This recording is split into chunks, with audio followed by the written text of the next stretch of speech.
நாம் தமிழர் கட்சி சீமான் அவங்க அவங்க இருக்கக்கூடிய ஒருங்கிணைப்பாளர் நிர்வாகிகள் இப்படி பல பேரை சொல்லலாம். அவங்க எல்லாரும் ஆக அங்கங்க ஸ்ப்ரெட் ஆகி போயிட்டு இருக்காங்க. மெயின் எடுத்துட்டோம்னா தமிழக வாழ்வுரிமை கட்சிக்கு நிறைய பேர் உள்ள வந்துட்டாங்க அப்படின்ற ஒரு கருத்து இருக்கு. அதை பத்தி உங்களோட எப்படி வராங்க, என்ன சொல்லிட்டு வராங்க? மெயினா அதுதான் இங்க பேசணும். என்ன சொல்லிட்டு வராங்க? இல்ல நம்ம அண்ணன் சீமானை பத்தி நிறைய பேட்டியில நான் பேசியிருக்கேன், ரொம்ப காரசாரமாலாம் பேசியிருக்கேன்.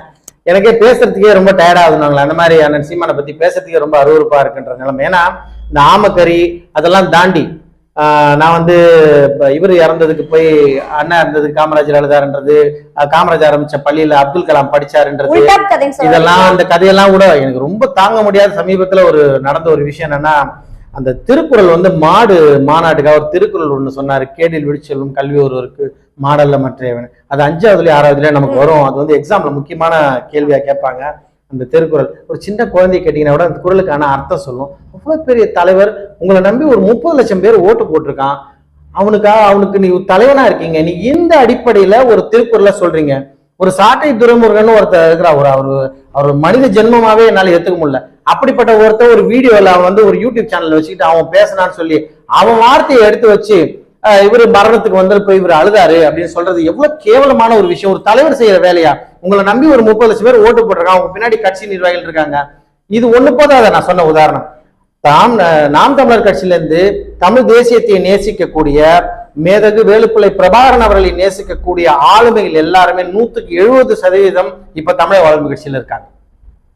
ஒவ்வொருத்தரும் அவ்வளவு பணத்தையும் நேரத்தையும் தன் குடும்பத்தையும் இழந்து சீமானுக்காக எல்லாத்தையும் விட்டுட்டு நடுத்தரில் நிக்குதுன்னு வாங்கல, அந்த மாதிரி வார்த்தை மாதிரி எல்லாரும் அவ்வளோத்தையும் இழந்துட்டு நிக்கிறாங்க.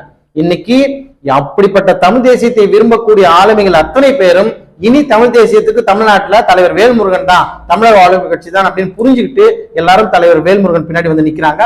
வந்த எல்லோரையும் அரவணைத்து ஒரு தாய் போல அவங்களுக்கு தகுதிக்கான பதவிகள் கொடுத்து அவங்களை அழகு பார்க்கணுன்றதுல ரொம்ப தெளிவா இருக்காரு. அப்ப சீமான் மக்களுக்காக குரல் கொடுக்கல அப்படின்னு சொல்ல வரீங்களா? எதுக்குமே எந்த பிரச்சனைக்குமே அவர் போகல, எதுலயுமே களத்திலே இறங்கல, அவர் பாட்டுக்கு எப்பவுமே கதையை தான் சொல்லிட்டு இருப்பாரு அப்படின்னு சொல்ல வரீங்களா? அப்படி எளிதா கடந்துட முடியாது திரு சீமான் அவர்கள். அப்படி போயிருந்தா இன்னைக்கு ஒரு 25-30 லட்சம் ஓட்டு வாங்கியிருக்க முடியாது.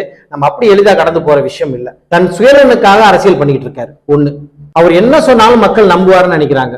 2, கூட இருக்கவங்க யார் வாழ்க்கையை பத்தியுமே கவலைப்படாம எல்லார் வாழ்க்கையும் பலி கொடுத்துட்டு தான் மட்டும் நல்லா இருந்தா போதும்னு நினைக்கக்கூடிய ஒரு தலைவரா இருக்காரு. 3, இது 3 தகுதியே போதும் அவர் தலைவர் அவருக்கான அத்தனை விஷயத்தையுமே இழந்துடுறாருன்றதுக்காக மக்கள் பிரச்சனைக்கு போராடுற தலைவர் தான். அப்போ இந்த பிரச்சனை அவருக்கு இப்ப இல்ல, ஆரம்பத்துல இருந்து இருக்குன்னு சொல்றீங்க. அப்ப ஆரம்பத்துல இருந்து இருந்து எப்படி அவரால 2% மேல ஓட்டு வாங்க முடிஞ்சது? இந்த சைக்காட்ரிக் பேஷண்ட் சொல்லுவாங்க, சைக்காட்ரிக் பேஷண்ட் மனநோயாளிகள் சொல்லுவாங்க, ஒரு ஸ்டேஜ் பை ஸ்டேஜா போவாங்க.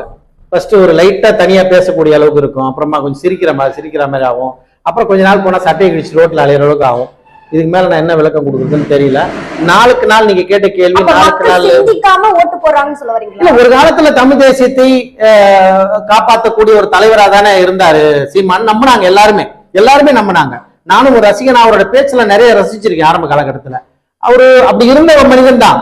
அப்படி ஒரு தமிழ் தேசியத்தை நம்புவார்னு ஏதோ ஒரு நம்பிக்கையில அவர் பின்னாடி ஒரு கூட்டம் போச்சு, அவரை நம்பி ஒரு 30 லட்சம் ஓட்டுவாங்க.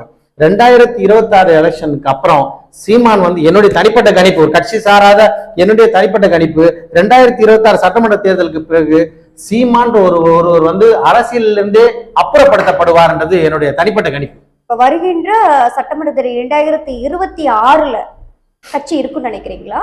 இல்ல நாம் தமிழர் கட்சி இருக்கும். ஏன்னா இன்னமும் தமிழ் தேசியத்தை நேசித்து சீமான் போலியா இருக்கலாம், சீமான் பொய் சொல்லலாம், சீமான் சுயநலமா இருக்கலாம், ஆனாலும் உண்மையா தேசிய தலைவரை நேசிக்கக்கூடிய உறவுகள் அங்க இருக்காங்க. இன்னமும் தமிழ் தேசிய சிந்திக்கக்கூடிய தோழர்கள் நாம் தமிழர் கட்சியில பயணிச்சு தன் வாழ்க்கையை என்ன அடமானம் வச்சிட்டு இருக்காங்க. 2026 ஓட்டு வங்கியை பிரிக்கிறதுக்கான வாய்ப்பு சீமான் கட்சி, நாம் தமிழர் கட்சிக்கு இருக்குன்னு சொல்ல வரீங்களா? கண்டிப்பா. நாம் தமிழர் கட்சி ஒரு கணிசமான ஓட்டு, ஆனா போன வாட்டி வாங்கின மாதிரி 30 லட்சம் ஓட்டு வாங்கலாம், அது அதை விட குறையறதுக்கு கண்டிப்பா குறையும். 50% மேலும் குறையறதுக்காக வாய்ப்பு. இந்த ஓட்டுகள் புதுசா வந்திருக்கிற விஜய் மாதிரி யாருக்காவது வேற்று கட்சிகளுக்கு சிதறக்கூடிய வாய்ப்புகளும் இருக்கு. இது என்னோட விஜயோட கூட்டணி வச்சா சரி, அவருதான் அப்படியே மாத்தி பேசுறாரு அப்படின்ற ஒரு கருத்து இருக்குது. தம்பி, ஒரு காலத்துல நீ ஆக்சிடென்ட் ஆகி இதாயிருவேன்ற மாதிரி கூட சொல்லி இருந்தாரு. அது ஒரு பக்கம் கருத்து இருக்கட்டும், இன்னொரு பக்கம் அப்படியே போயிட்டு அப்பா தம்பி ஏதோ மனசுல எதுவும் வச்சுக்காத நம்ம ரெண்டு கூட்டு சேர்ந்துக்குவோம், ஓட்ட நம்ம இது பண்ணிக்கலாம் அப்படின்ற மாதிரி போயிட்டா வின் பண்றதுக்கு தாராளமா சீமான் போவாரு. ஆனா விஜய் ரொம்ப அந்த விஷயத்துல தெளிவான ஆள் நினைக்கிறேன். சீமானை சேர்த்துக்கிற அளவுக்கு தற்கொலை பண்ணிக்கிறது சமன்றது விஜய்க்கும் தெரியும். சமீபத்துல கலைஞர் அவர்களுக்கு இந்த ஒரே விஷயத்த சீமானை பத்தி நான் பேசவே கூடாதுன்னு இருந்தேன், ரொம்ப கஷ்டமா இருக்கும். கலைஞர் அவர்களுக்கு பேனா வச்சா நான் அந்த பேனாவை உடைப்பேன், இன்னும் கலைஞர் குடும்பத்தை பற்றி தரங்கட்ட விமர்சனங்கள் இவரும் பேசியிருக்காரு. சாட்டை துரைமுருகன் மாதிரி தற்கூரிகளும் கேவலமான பிறப்புகள் மேடையில இருந்து ஒரு குடும்பத்தை தனி மனித தாக்குதலுக்கு எவ்வளவு உட்படுத்த முடியுமோ திமுக குடும்பத்தை உட்படுத்திருக்காங்க. அப்புறம் எந்த முகத்தை வச்சுக்கிட்டு செத்தவர் மூகா முத்து, கலைஞரோட புள்ள, ஸ்டாலினோட அண்ணன். மூகா முத்துக்கு வீடு வந்து கலைஞர் ஸ்டாலின் அவர்கள் வீட்டுல இருந்து எவ்வளவு தூரம் இருக்கும் முதல்ல தெரியுமா? அவங்க குடும்பத்துக்கு ஆறுதல் சொல்லுவீங்களா, ஸ்டாலினுக்கு ஆறுதல் சொல்லுவீங்க? இது எவ்வளவு அரசியல் இருக்கு, எவ்வளவு கேவலம்.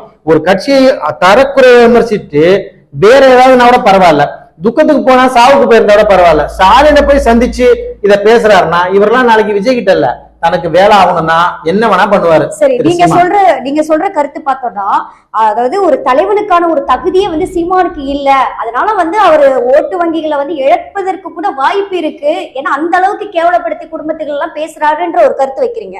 இன்னொரு பக்கம் பார்க்கும்போது விஜய் அந்த அளவுக்கு கிடையாது. பாத்தீங்கன்னா எந்த தலைவர்களுமே வந்து சீமான் அளவுக்கு வந்து கேவலப்படுத்தி பேசினதுல குடும்பத்துகளை வச்சு பேசல, பொதுவான ஒரு கருத்தை வைக்கிறாரு, அவரோட கொள்கையை வைக்கிறாரு. ஆனா விஜய் நீங்க வந்து ஒரு தலைவனா வர்றதுக்கான ஒரு தகுதி இல்லைன்னு சொல்ல வரீங்களே. ஒரு ஆபத்தான விஷயம் என்னன்னா, கெட்டவனும் ரொம்ப ஆபத்தானவன், தகுதி இல்லாதவனும் ரொம்ப ஆபத்தானவன். நல்லா புரிஞ்சுக்கணும். நான் வந்து விஜய் வந்து குறைச்சு பேசல, நீங்க சொன்ன மாதிரி அவரோட விமர்சனங்கள் ரொம்ப நாகரிகமா இருக்கு. நான் கேட்க வர்றது, ஒரு கோடி ரூபாய் நம்ம கிட்ட நம்ம பெத்தவங்க நம்ம கிட்ட கொடுக்குறாங்கன்னா அந்த 1 கோடி ரூபாயை சேர்த்து வைத்து அதை 2 கோடி ஆக்கிறதுக்கோ 3 கோடி ஆக்கிறதுக்கோ அட்லீஸ்ட் அந்த 1 கோடி அழிக்காம இருக்கிறதுக்கான தகுதி எனக்கு இருந்தாதான் அந்த 1 கோடியை வாங்கி நான் வந்து நாளைக்கு ஏதோ ஒண்ணு பண்ண முடியும்ன்ற தகுதி இருக்கும். இன்னைக்கு அவர் பின்னாடி ஒரு இளைஞர் கூட்டம் போகுது, மாற்று கருத்து இல்ல.